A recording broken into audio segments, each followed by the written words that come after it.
Ash was cooking something for Zavi. She forgot to turn the fucking stove off. I jumped up and ran out of the room to try to fix the shit, but it was too late. Flames were everywhere. "Mac!" I screamed. He ran to the kitchen and saw the fire. Then he disappeared. I stood there in shock, as if I forgot the house was on fire, and then fell to the floor crying. This day was supposed to be a happy one, and here I was, crying my heart out.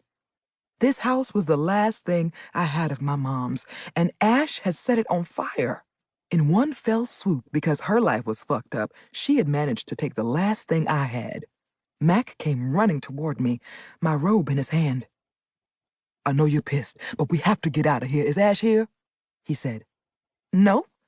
The bitch left and damn near killed our ass." I stood up and wrapped the robe around me. When the ceiling started falling in, he snatched my hand, and we ran to the front door. As we bolted outside, it dawned on me that all my money was in the house. I pulled my hand free, pivoted, and started running back toward the door as he screamed my name. "Drea! The fuck is you doing?" I stopped and turned around to face him, but for a few seconds, I didn't know what the fuck to say. "Blaze!" was all I could get out before I passed out. Chapter 1. Drea.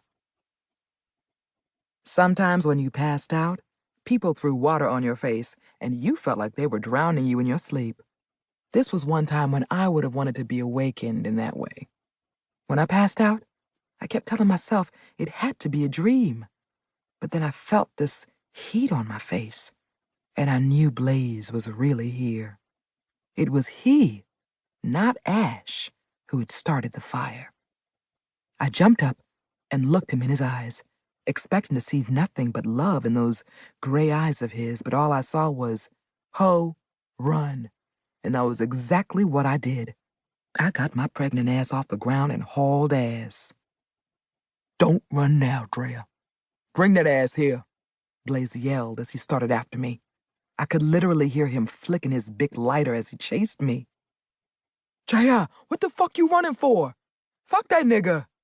The moment I heard Max scream those words, I wanted to yell, "Save yourself! Run, Forrest, run!" Hearing Blaze's footsteps going away from me, I knew it was all over for that nigga. I knew I should go back, but I kept running until I made it to the gas station.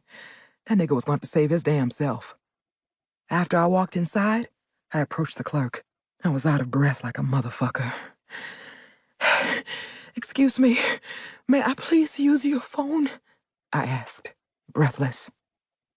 Everyone was looking at me like I was crazy. I looked down. I had forgotten I had my robe on, and I saw that the shit had come untied. I was standing there in all my glory. After closing my robe, I looked back at the clerk, hoping he would allow me to use his phone. He obliged, and once he had handed it to me, I called Ash. When she picked up, I blurted, "I need you to hurry up and come get me.